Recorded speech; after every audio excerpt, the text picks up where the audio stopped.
Okay, we're on here discovering. Hey, welcome everyone. It's Wednesday. I almost said Tuesday. It's Wednesday, which means it's live and unscripted with your hosts Jennifer Saunders and Leah Spelt, Ligia. Ligia. we're just we're just learning new things. Like we can screen share. Like that's cool. I'm sure like it's been here for a while, but new discovery to us. It's like Christmas almost every time we get on here.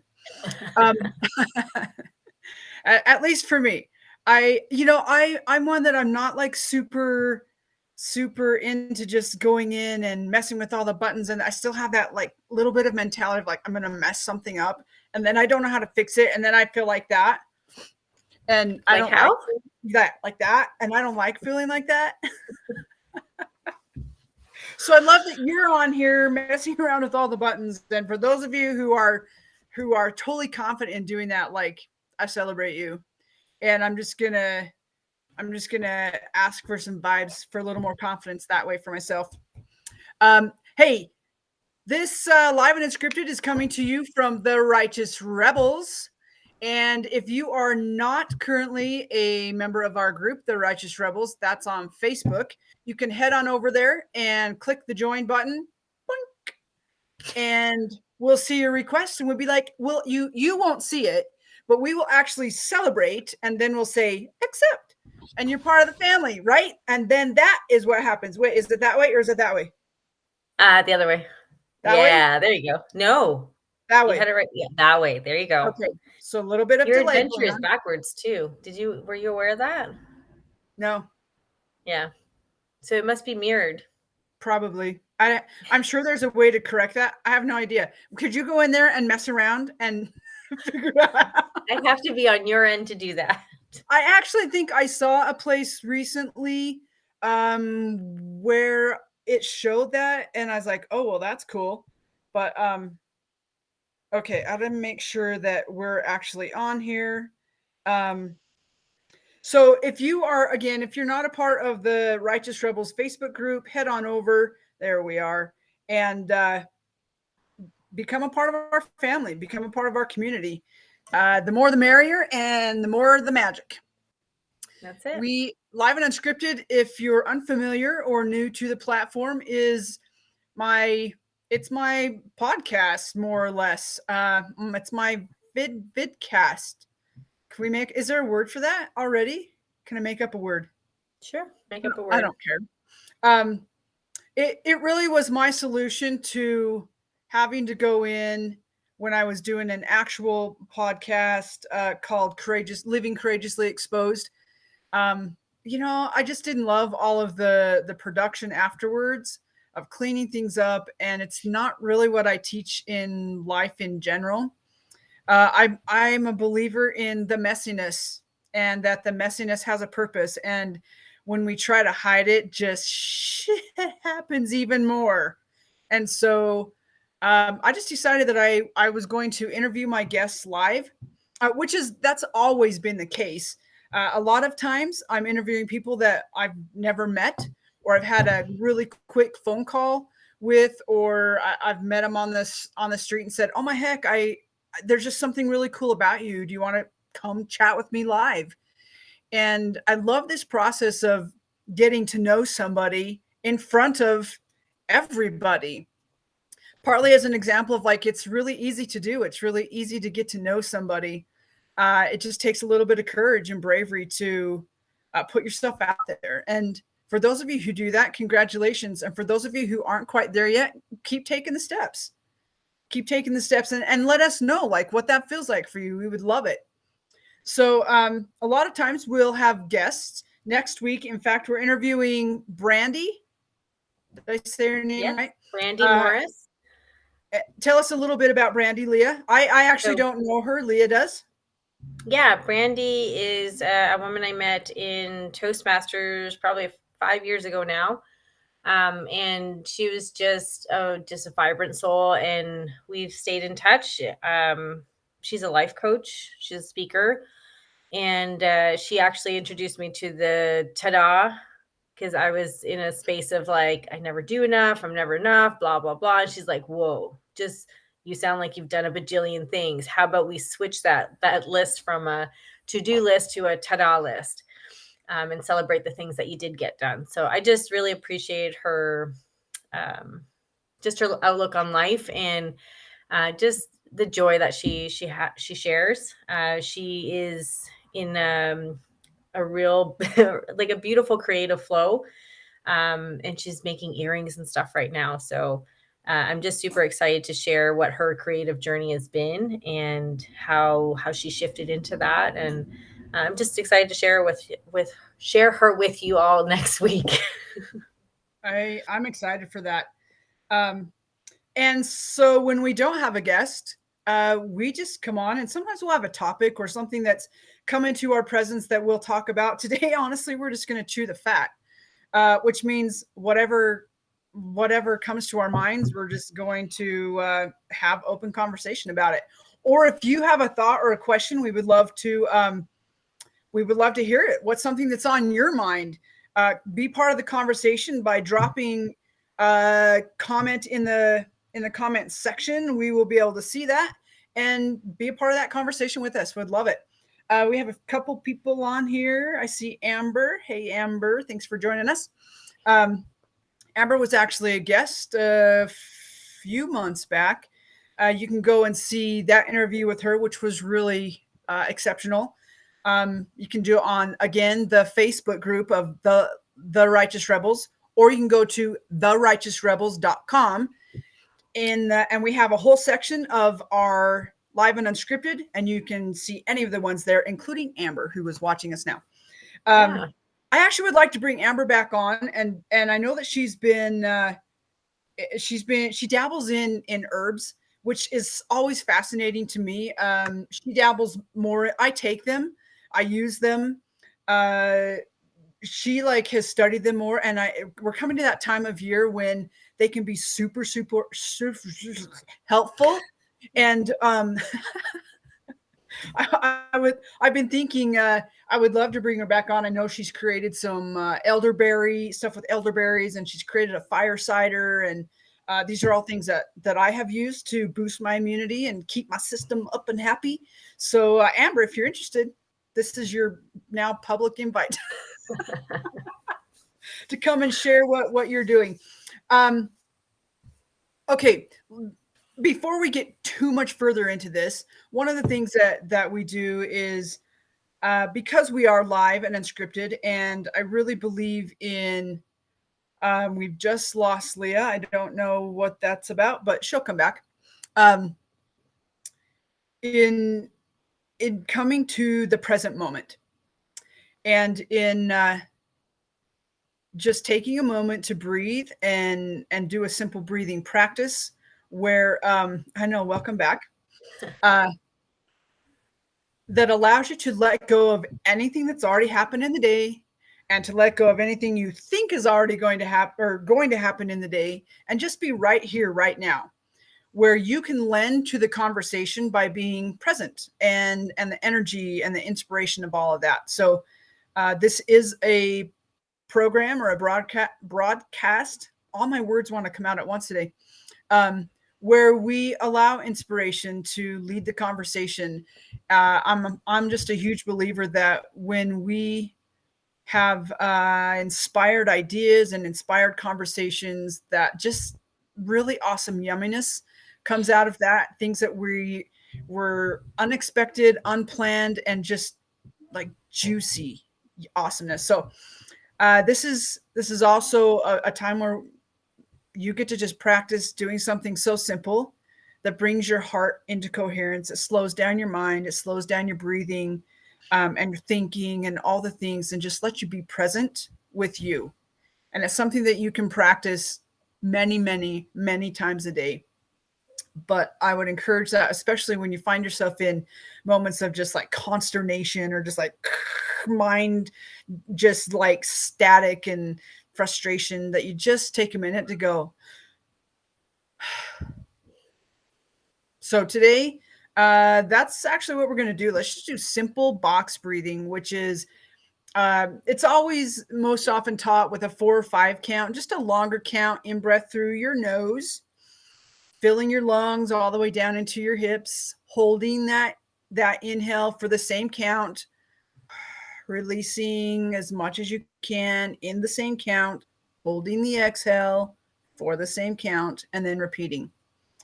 If you would like to add to that, you are more than welcome to maybe breathe in the energy that you would like to be feeling today that maybe you're not yet, or breathe in an intention of something that you're wanting to create or something that you're wanting to let go of.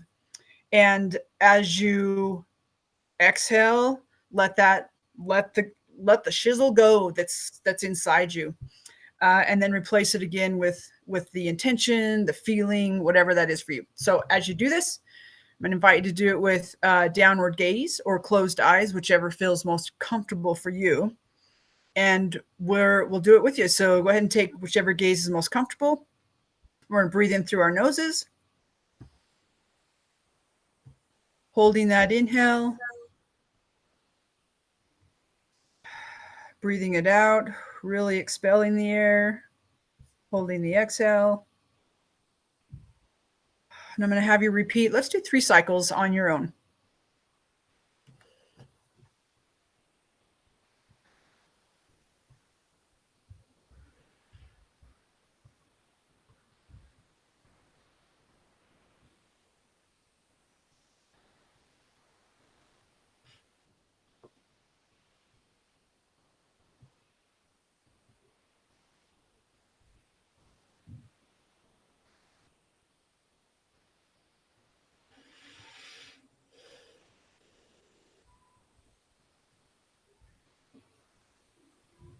Beautiful. And when you're ready, go ahead and just finish the cycle that you're in and come back present with us. And I'm just going to say thank you.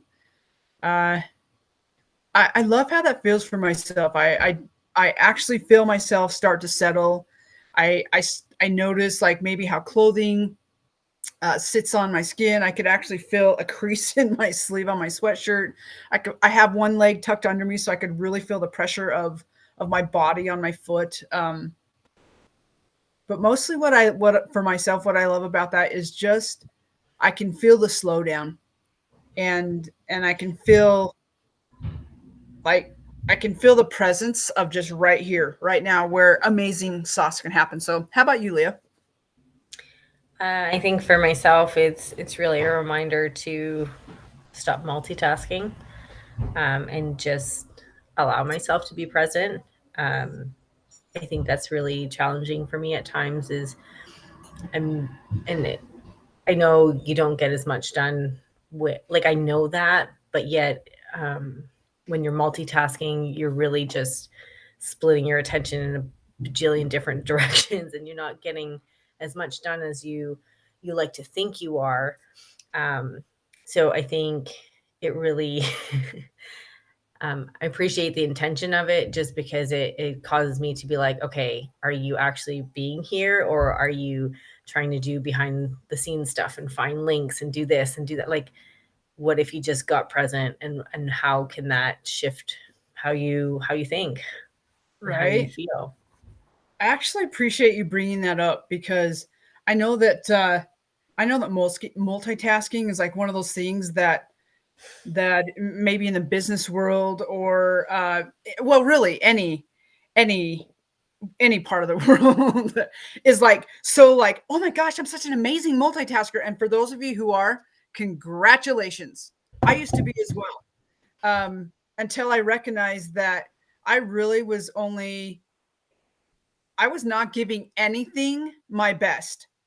Um, I was not giving anything my best because I didn't just pause, let go of everything else, and focus. And it took me a while actually to come back to just single tasking and being present with that thing, or that task or the item at hand. And you know what I discovered is that there there is so much joy in all of the tasks that we get to do when we actually are present with those tasks. Um, okay, and let's see. I do multitask a little bit because sometimes I will listen to a book when I'm doing a task. But at the same time, I'm not really paying attention to the book because I'm paying more attention to the actual hands-on thing. That's why I love to read books, like hands-on and flip the pages and dog ear them and notes in the sidelines. So multitasking. I see Maya Lisa's on here. Maya Lisa, welcome. And thank you for closing your other window. She said she was multitasking at the moment and that she's closed her other windows so she can focus on us. Maya Lisa, you're the best. Thank you so much. Maya Lisa actually lives really close in my town, about 30 minutes away, and also is one of our Indian cohorts. No, cohorts that went to India. She's not from India. She went to India. Yeah. So welcome. So Okay. funny about, I just want, before we move on, the multitasking thing. I think this is our first chew the fat topic. Yeah, for sure. Because when you're talking about doing the actual things. And I find, because I want to do 100 things at once, I also have that want to do it when I'm with people and wanting to, like, say, clean up, Right. and have conversation. And I tell myself, like, it's a movement thing, it's all this, but I've really had to look at how, how would I feel if someone's doing a bunch of stuff? I'm going to want to do the stuff with them, or I'm not going to want to share the things because they seem so busy. And really recognizing how, because I look so busy, people don't want to be bothering me. And it's not really that it's a bother, it's just, it's my fidgety nature. And because I'm so used to multitasking. But it's so funny you say that about the book, like doing something in the book. I don't know. I remember, like, washing my car and remembering certain parts of the book I was listening to. And when I, pass that part of the car, I remember those pieces. Like, I Right. think, but it's funny because you'll be listening to a book, and sometimes if I'm not doing something, my mind wanders into, like, writing my own story or how this relates in my life. Like, it's so funny how our minds can wander that way. And then I have to be like, okay, what is it I'm actually doing here? I don't feel like I'm doing anything because I'm trying to do too many things. Right. I love the piece that you just brought up about multitasking, and then when we're with people, we have the tendency to want to do the same thing. That honestly is a super big pet peeve for me, and I'm guilty of it. Let me just be really forefront with that. Sometimes I'm guilty of it as well because I have the habit of checking my phone. It's my watch. I don't wear a watch. I do that intentionally because I get really wound up in time. So my phone is my watch. And I don't have a lot of notifications because I don't like having my attention drawn away, especially when I'm with other people. It drives me berserk bonkers when someone has invited me to have lunch or to sit with them and they're always looking at their watch because the damn thing's going off with notifications and there's an email or there's a text message. And I'll tell you what, and for those of you who do it, cool. Just it really is just this, for me, it's just a reminder of like how unpresent we are with each other and how we're craving to have connection with people, and yet we're doing all of the things that draw our attention away from each other. And I just appreciate you bringing. I could really get on a high horse soapbox about this one. And again, I'm guilty of it. I have to be super mindful when I'm with people to turn my phone upside down or to have it, so that I very rarely have my volume up, which annoys some of the people in my world because then they think I'm not as present for them. Hi, mom, as they would like me to be. And the reality is, just because we have a phone does not mean we are on demand for other people. I think that's become the expectation, though. Like, I do too. why aren't you more available? Why you have this phone? Like, but there are times, because when I find myself like wanting to check all the time, or like just I sometimes it's like I'm not sure what to do with myself, so it's easy just to pick up your phone and see what I can find to do there. I'm So guilty of it's that. yeah, well, I think we all are, but sometimes I'll deliberately put my phone in another room and just go far away and just be without it, just so I don't have the want to check it, or I'm not distracted by, oh, did someone send me a message, or oh, I thought about Right? this. I want to look it up on Google, or like. Am I important because somebody sent me a message? Like we do that. I think So that's one of the things I loved about the river trip is you just know there's not going to be service for 6 days. And I had one thing that I remember is there were 2 moments when I thought, "Oh, I'm going to check the time." And then I quickly thought, "Why? It doesn't matter. It doesn't matter. Enjoy all of this." And it really gave me that opportunity to be present in whatever moment that I was with, and it was just an interesting aha, like, realization for me, like, I hadn't wanted to, but in a moment where there was, like, lots of time, I was by myself, just that, like, what you just said, that habit, that body habit to just, like, pick that up and be like, "No, I got all of this." So I have a question that, because we are all guilty of it, and sometimes we get into a scroll and we forget that we're with the person, or the person has a phone call, and then we get down this rabbit hole of, oh, I want to show you something, and then it turns into a scroll session. How do you think, and if you have an answer for this too, if you're watching, like, I'd love to know, how would you approach someone, or how would you want to be approached if you're getting in that type of scroll, and feeling distracted instead of being present with the person that you're with? Like, how would you want that to be gently said, so it doesn't feel like, um one, the person doesn't feel offended, and two, that it's like it's a gentle way of like bringing it back to being present. Like, I know how we approach it. Sometimes people can feel like, well, you were on your phone, or like we get defensive about how that's done sometimes, or people will be on their phone, and then we're like, well, you're on your phone, so I'll go on my phone. Like, how can we approach, um time was asking for time to be present with one another, with and still keep it like a peaceful, fun thing? Does anything come to mind for you? Yeah, it does actually. And again, um, it goes to communication. It goes to, respect for other people's time, especially when you've asked them to come and share time with you, that you give yourself to them in that space. And I think maybe it could be something as simple as one, some introspection of like, what are my actual habits with my phone or with my watch, and I'm going to have this time with someone else, and it, time with someone else means you have to feel.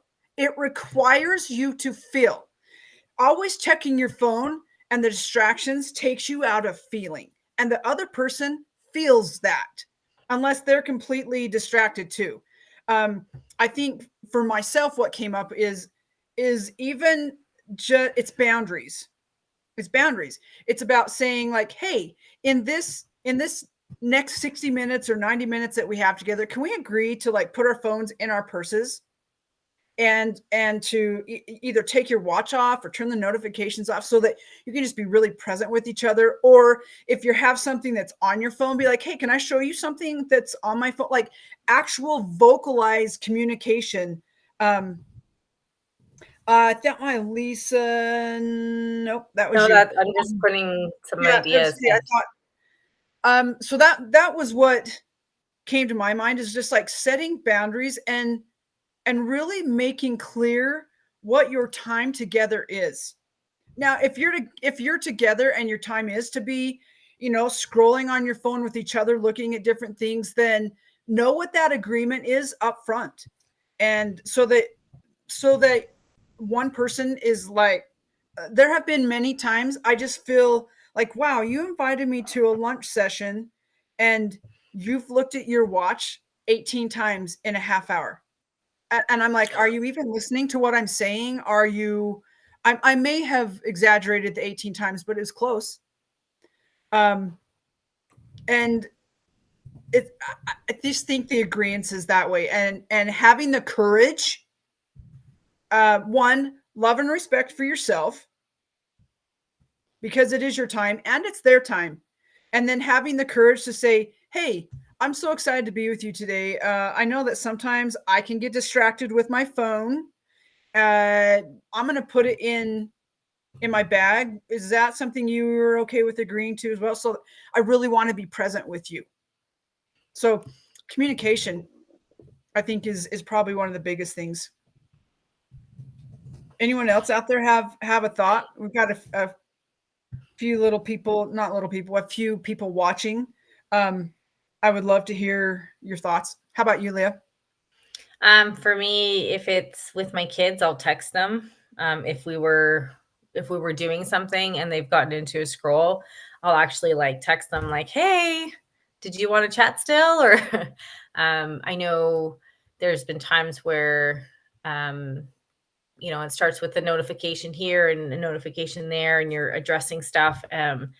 I think it's just asking, like, is there a better time that you want to meet, or do you have something you have to attend to? Because sometimes we do, and Absolutely. those things can't wait. Or is it like, I think you and I really try to be good that way about like, okay, I just have to answer this. I'm still here, but like, this is really drawing my attention right now. Um, and because stuff comes up, and especially if there's kids or there's events coming up, and you those things just have to be dealt with sometimes. So just setting like, okay, this is what I'm doing and this is how long it'll be, and then I'll be back to what we're doing. I find that helpful. I like the ideas that you had shared about just being intentional. This is, let's agree to put our phone away. Um, Dinner time for me is like, that's always been a rule since phones were first introduced. Like that's a no-go zone. Um, just having certain boundaries, like as far as where, if I'm out, let's say we go play pickleball, for example, that would be something I would want to leave my phone in the car or something, because I want to be there playing, not serving or whatever, and then taking a I text message in the middle. I can't tell you, and to all of my pickleball people who may be watching this is me telling you I love you. I can't tell you how many times they're talking and they're talking to their wrist in the middle of our play, I'm like, what? I get that they have kids, that there's things, but I also think there's this piece of it gives us this sense of what's the word? I'm just going to say how it's coming to my mind, and then you can give me your feedback on that, of making ourselves more important than we actually are. Like, oh wait, I got to take like, and also like sometimes with our kids, like not letting them solve things for Yeah, themselves, we're too available. like Is it an they're actual emergency? Do you need to be reaching out to me right now, or is right. this something Like you what can happened in solve? the days when the phones were attached to the wall and you actually had to wait? Guess what? We all survived. I didn't Yeah, have a phone till I was 30. That was my favorite thing. My kids are like, "Well, how old were you when you got your phone?" And I said, 30. right? Well, it's like You my can father-in-law survive not being popped in attached yes to your phone. my father-in-law is 92, and he still doesn't he's never had a phone. So his phone is attached to his house, and he wanted to get a hold of me. He drove out to my house, left a note on the table, drove off, but he wanted to talk to me today, so he drove back out. Like there was no way for me to call him and say, "Hey, I got your message," Right. and those are the risks we take. Like I could have not been home, and he would have driven out for nothing, and we take that chance and figure out something else to do with it. But it's, or even going out as a kid, just be back by this time. And there was no contact in between. And now we have that constant contact. Like it's it's It's distracting. it's It's made always on us a guard. It's little, always on. I'm just gonna say it this way, it's made us a little batshit crazy. Yes. Like I love like for reals. We just, and again, I have been guilty of it. Sometimes I'm still guilty of it. Um, because I'm human. I'm human, but I really make an effort to, when I'm with somebody, to be with somebody. And if I'm in that place, I really, whatever place that it is, I really strive to be present in that place. I love going places where I know there is no service, because it's just, you just say to people like, "Hey, sorry, I was out of service." And you get Yeah. to just be with yourself. And it takes a lot more self-discipline. I'm going to say a lot more courage, a lot more introspection, that when we're in service, to put our phones down and to just find present moments every day without looking at the thing. And I have some hours in the day, mostly the late afternoon, when they're a couple, like, they feel like more intense hours for me, and I'm like, "Oh, it's just before dinner, but I'm not really hungry, and what am I going to do?" I just have some moments that way, and I honestly want to go to my phone. And those are the moments where I have to be like, "Okay, if you're going to do that, set a limit, and maybe look for something specific." Um or just get up and go for a walk. Do something different, pull out a book, find some different things. But this thing of always making ourselves like it, the sense of importance when someone's ringing us.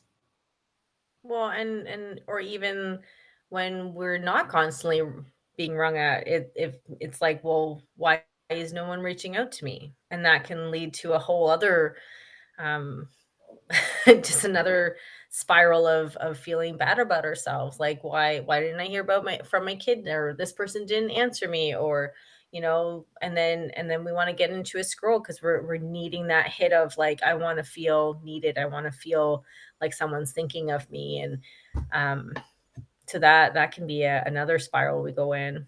But I Um, just wanted to thank Maya Lisa for her comment of, I was when just gonna we're say, with Miley someone, has made some comments. Yeah. yeah, that I feel this way when you take out your phone. That one can be tricky, especially with I find with like a partner, or with I find it tricky with my kids sometimes. Um just because it feels confronting, like almost like you're doing something wrong.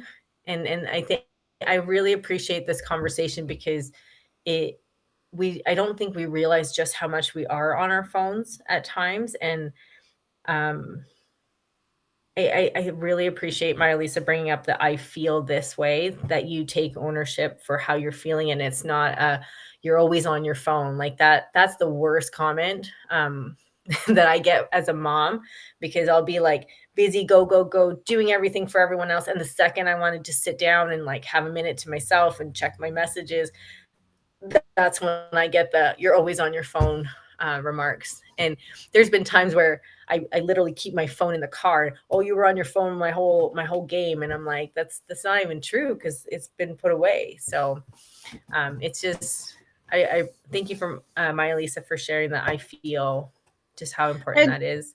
and I wanted to respond to that as well. I think that comment actually requires a little more communication on the front end.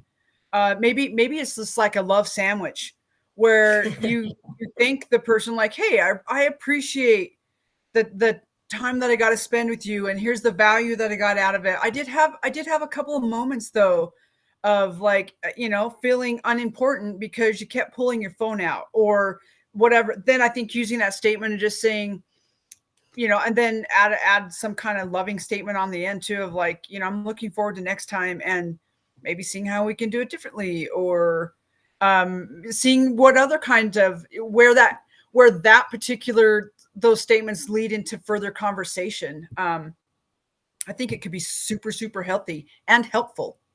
So, my Yeah. Lisa, thank you for that as well. She also wrote model keeping our phone away.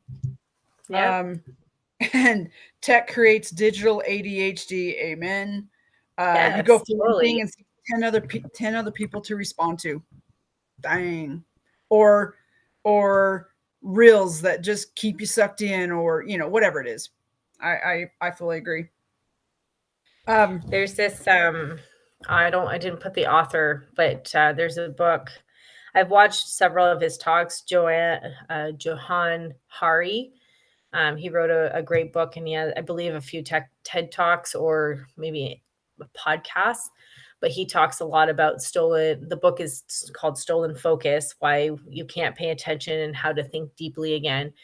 And ooh, he is part of the he was part of the people who created this technology that makes phones so highly addictive, and like a slot machine, like it hits our dopamine that way. And just to get it from his perspective as a creator of this technology, and then it's so awesome that look at all these things that we can do, and then having those backfire and how it's affecting us and our mental processes. Like, forget a goldfish attention span. Like, I don't even know what we've gotten to. I mean, ADHD focus is a great example of how we're constantly looking.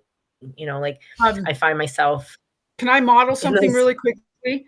I have a Sure. phone call coming in from a sick child. Will you just keep going while I address Yeah. this? Okay. Thank you. Sure. That sounds good. um so yeah, we're talking about stolen focus. So those places where we want to, I don't know if you've ever felt this way. You're not sure what to do with yourself, and you're feeling like, I want to do this, but then you start doing that and you're feeling you wanting to go in another another direction, and then you're feeling yourself starting that, like you just feel so unsettled and almost anxious in that trying to decide what to do, because there's so many options that we're not sure which way to go. And then we feel overwhelmed, or we just don't even want to do anything at that point, because there's just so many directions to go into. So have you ever felt that way? Because I was answering the child, I was not paying attention to you. Yeah, no, that's okay. Just I was just talking about all the choices that we can have sometimes, that it feels overwhelming, and we're not even sure what our focus is and which way to go, and where to put our attention sometimes. Whether, yep, my Lisa says yep. Whether Thank you. that's like that could be like, do I cut the grass today, or do I clean the pool, or do I tackle my kitchen, or which where it could be like more quiet activities, or you're doing research. Where do I start? Like, how do you decide what to start with? I think is the way I'm trying to get into that. um where do you decide to put your focus? What's Man, something that. that's a that's an interesting question, because I I have a mind that battles itself. Um, I the marshmallow word should. You should do this. You should do that. You should do that. Instead of, and I really have been in this practice of just like sitting back and watching it happen. And sometimes it's kind of funny to watch what happens, and other times it's like I feel like I'm right inside of it. So I for me, it's like, what feels like the most important thing? What are the tasks that or projects that I'm working on? And um what I actually just go a lot by feel. I really do my best to not let my mind um badger me, because it's super good at that. And just to feel it out, like what feels like the most important thing to do, and and then I do that. and if I get a task done, or I sometimes will just look at what are the tasks that actually require my time and attention, and sometimes I'll just start tackling that list. For me, I think it just depends on the day and it depends on the situation, and reminding myself that it's just a choice. It's just a choice, and in most cases, it's not life or death, and that after that choice is done, I can make a different choice. If that didn't feel like completely the path I maybe it was best for me to go down, make a different decision and try a different one. Yeah. I think sometimes for myself, I like to create small wins so I don't get into Absolutely. overwhelm. So yes, definitely like what's something that's really important to my practice. So on those days where I'm not sure if I'm going to write, I sit myself down to write and I'll put like a 10-minute timer. And then that to me, that's a place that I battle sometimes, uh, maybe more than sometimes. But just sitting down because I'm wanting, I'll start writing and then I'm wanting to go this way, or I start writing, I'm like, oh, but I should be doing this and this and this. But what I find helpful about the timer is once I get started and I commit, like I'm gonna stay in this for 10 minutes and that's how I'm gonna love myself today. That's what I'm gonna do. Um, and then I find I'll often go longer if I Okay, can just commit to those 10 minutes. I have a question. Well, this is as you're talking, and Okay. I'm hearing you say like I'm gonna stay in this for 10 minutes. That feels like ugh. Um, like, and for those of us who like I'm gonna what if we like switched up the words a little bit of like I'm gonna be in creation for 10 minutes. I'm gonna choose to be in creation for 10 minutes, or I'm gonna play in writing for 10 minutes. Like I have to make it's if I tell myself like I have to stay in something for 10 minutes, well, I can't wait for the 10 minutes to get over. But Okay. when I flip my word, and I know people are like, oh, it's just semantics. Well, okay, well, you practice. See what the semantics, the energy of words are for you. But when I am putting it in a way where it's like, I'm gonna play in this for 10 minutes, then what you just said happens so much easier. Like I know that okay, I can just sit down and start writing whatever comes to mind. I don't have because when I say I have to stay here for 10 minutes, for me, then my mind gets crunchy. I'm like, what the am I gonna start writing? And I can still get into that flow, but it's just easier when I say I'm gonna choose to play in this for 10 minutes. So when you're talking to him, when I'm in those places, it's like trying to reason with a tantruming toddler. Um, I Really? it's just like that for me, and um, and maybe that's I don't know, maybe it's forceful. I think more it's just the commitment. I'm going to stay here. But when you're talking, I'm thinking of like, okay, so you've done a lot of long runs. How do you keep yourself in the commitment or the intention of I'm going to run this far when your body starts aching and you start getting tired, and but you're wanting to see that through? What is that? How do you talk yourself through that? Um, I actually talk to myself. Um, and when I'm on long runs like that, like when I was training, I I learned to be out without music. I really felt it was important for me to learn how to be with myself and my thoughts, to know what my thoughts are. And you know what? Sometimes they're freaking crazy. And other times they're just magical and everything in between. Um, I also, like when your body talks back to you, like there'll be a spot where, maybe I'm not too far into a run and my knee starts talking to me. And I actually just say, sometimes I'll stop and I'll touch it and I'll say, hey, I hear you. I hear you. I appreciate you saying something. I'm actually doing really okay. And I'll check in with you in a little bit. And I keep going. And many times, most of the time, I never have to check back in, because it just our bodies want our attention as well. Um, and it's really that learning to just come inward. A lot of times I use it as my meditation. I ran with questions. It was my time to talk with God or higher power. Um, and it's interesting. It was interesting what I mean, we're talking, I think the longest I ran was like 30 hours. And there were moments of breakdown, like crying on the trail. There were moments of like complete adulation and celebration. There were moments when I was like, when I cross that stupid finish line, I'm gonna just lay on the ground and have a tantrum. And then you cross the finish line, like, oh, medal and pizza, yeah, like. But it's learning how to.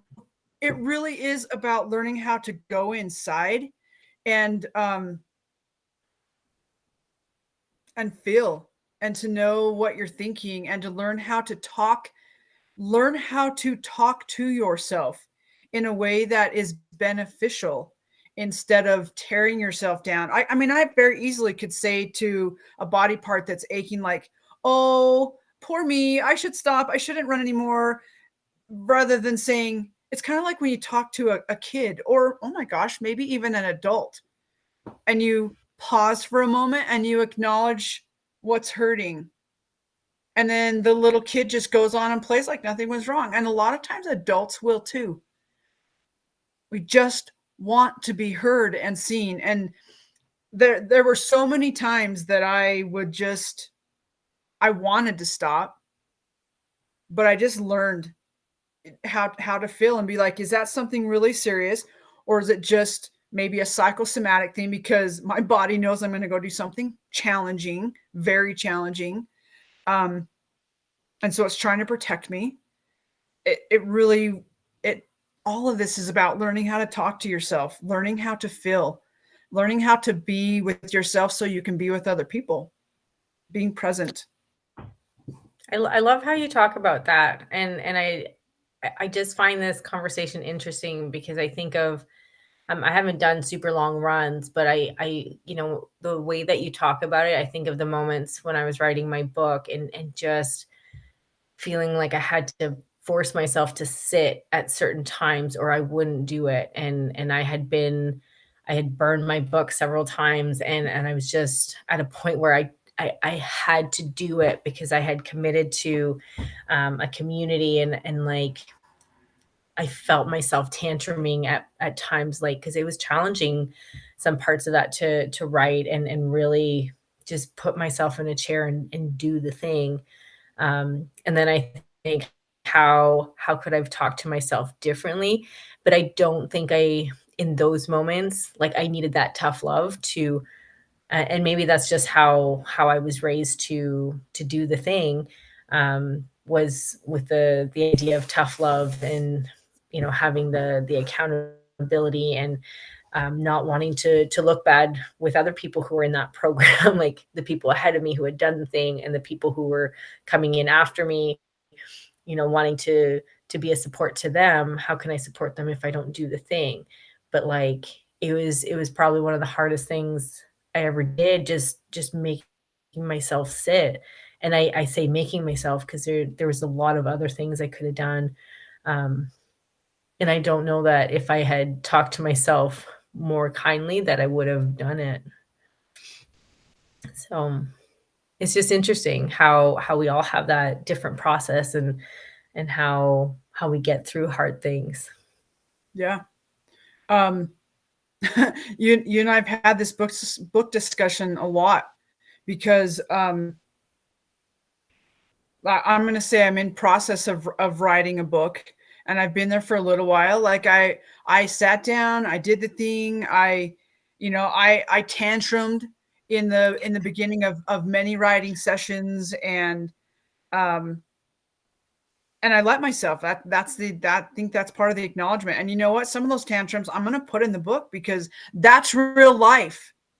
And that's what my process was. And if I'm trying to teach you, the listener, like, it's okay to let the messiness of life be a part, like, it's okay to let it show. And that's I think that's one of the things that I love about trail running as well, is it can be so messy. And people, they look fresh as daisies and they look like they're half dead, and their body parts, like their feet might be falling apart, or they've fallen and it's messy and they're bleeding, or they have, but they keep going. They know how to go, and it's not always about just getting in and getting it done. It's about, I fell, I'm introspecting, I hurt, but I know I can keep going. I'm gonna care for the wounds. I'm gonna care for my feet the best that I can. I'm gonna keep going. But it's also that moment of knowing when to stop and that it's okay to stop.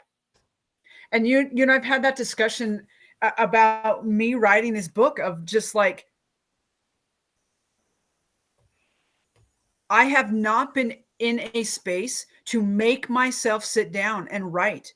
I feel like there's certain things formulating. Maybe the book that I thought I was writing is shifting and changing, and I will probably have more of those moments where I'll have to like take myself over and sit down and be like, you're going to be at the computer playing on your keyboard for 10 minutes.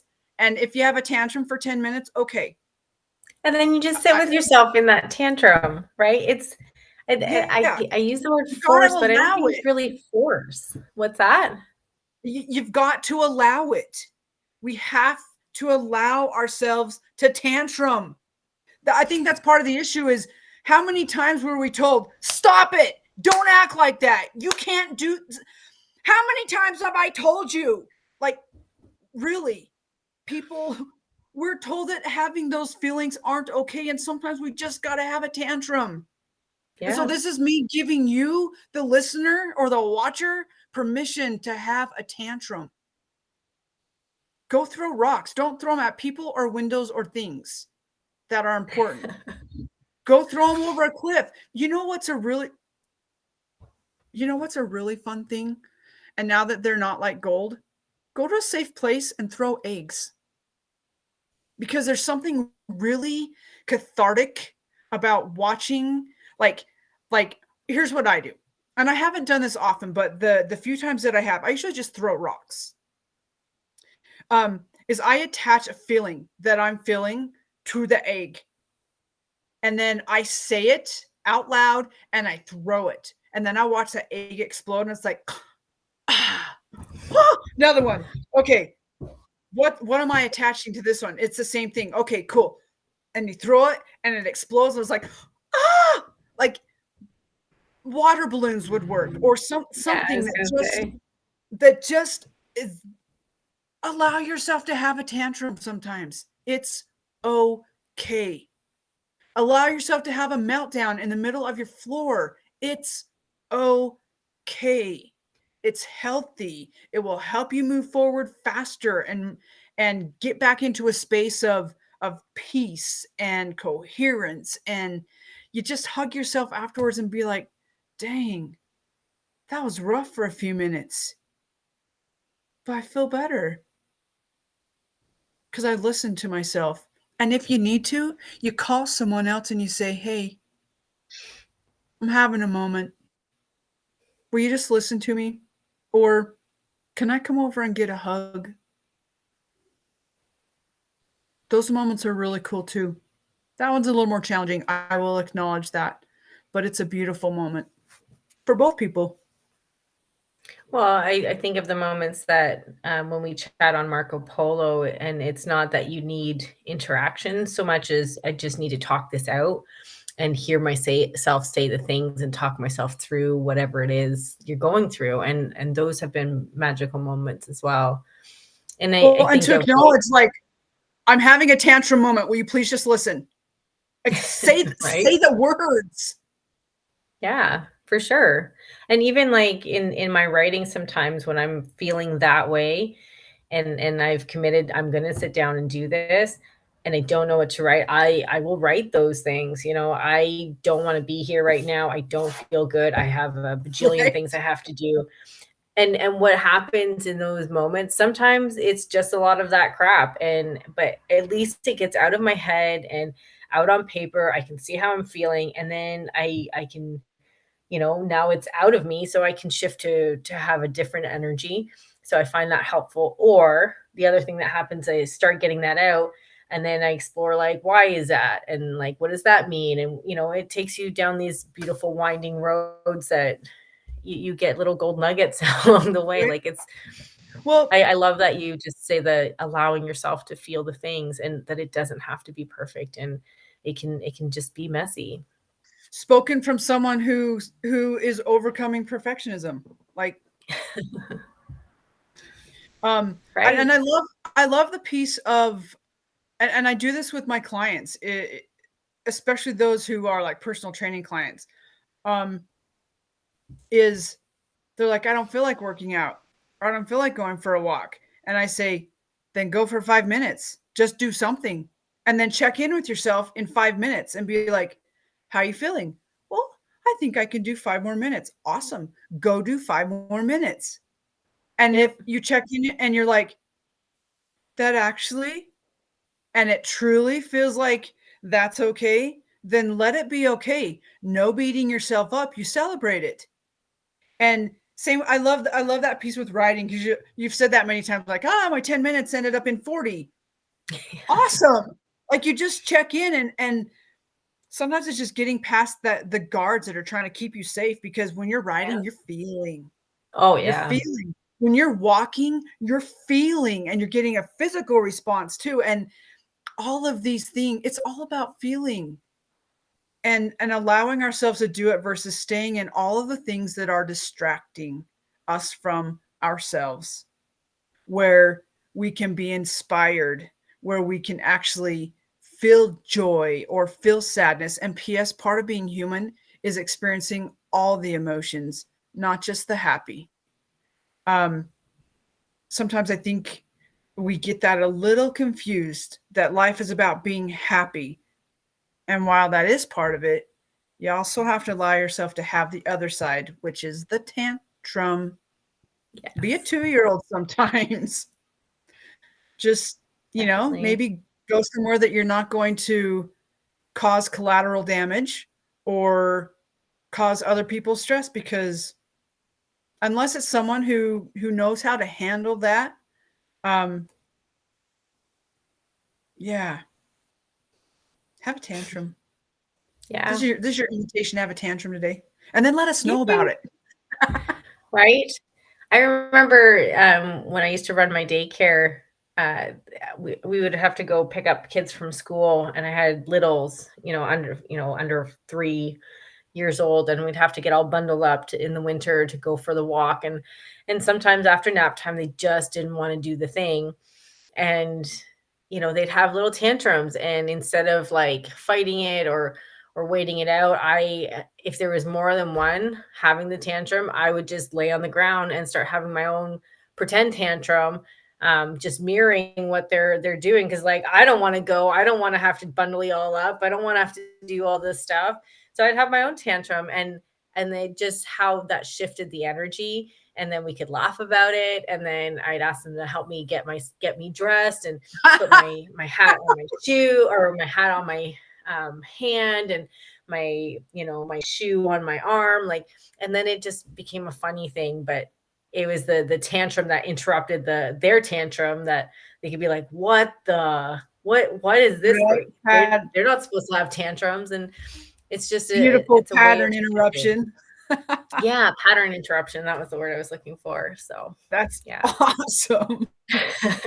Man, I wish I'd have thought of that on a couple of occasions. I did have a Oh man, tantrum, but I wish that I was that's outnumbered, Jen. Like, many times I was well outnumbered, and I'm like, well, that whole saying of, if you can't beat them, join them.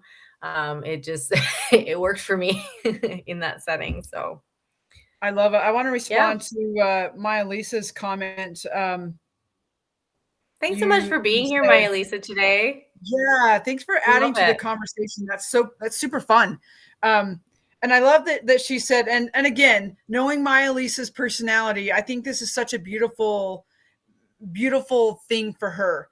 And for actually probably a lot of us, myself included, is Leah said, "Oh, so happy for you. What was your biggest takeaway from that experience of just being able to like be present and do what she wanted to do?" And my Lisa said that I could actually do it instead of, oh, I say this or I see this or I should go there or I see someone else. Like just recognizing, like, you know what, there's a lot to be in this present moment and in my space right here to just be in awe at. And I'm just going to enjoy that. It does bring so much peace. So, Maya Lisa, thank you for that. And congratulations. It makes my heart very happy for you. Oh my gosh, Leah, we're at our hour. That I went know. I so was fast. like, dang, for not knowing what the heck we were going to talk about today, we did pretty good. Right? And we didn't even talk about regret. I know. That's that's the funniest part, I think. I think again, that's the beauty of letting inspiration be the guide and just following what came out of our faces and the comments that were made by our audience. So thank you. And Leah, thanks for participating and just truly being in the energy of live and unscripted, and just always being willing to play in that space and to create magic inside of that space. For those of you who are going to watch this on replay, first of all, we want to say thank you to those of you who see this on LinkedIn, to those of you who may see it on YouTube, and certainly for those of you who are seeing it in our Facebook group, The Righteous Rebels. Thank you. Thank you for sharing time. If you watched it live, thanks for being here. If you see it as a replay, we would love to hear your comments and your thoughts. We will respond. And if you have topics that you feel would be fun to have a discussion about, send them our way. If you want to be on Live and Unscripted and be a part of that conversation in this fashion, let us know. I would love Elisa. that. Maybe we should have her on. Yeah, I've already thought about that. So, Maya Lisa, we just need to get you scheduled.